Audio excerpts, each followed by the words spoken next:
kita patut berapresiasi dengan pelaksanaan TC penuh. Ini juga menjadi bagian daripada evaluasi sekaligus untuk mengasah keterampilan, menambah pengetahuan, ya kan, untuk melatih diri. Mudah-mudahan pada saat tampil kita mengharapkan benar-benar bisa tampil maksimal. Kita telah melakukan TC jalan selama 4 bulan.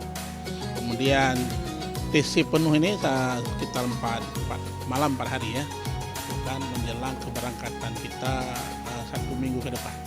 Karena rencananya kita tanggal 30 Oktober akan berangkat, jadi dilepas secara resmi oleh pemerintah daerah di Pemeli Kabupaten.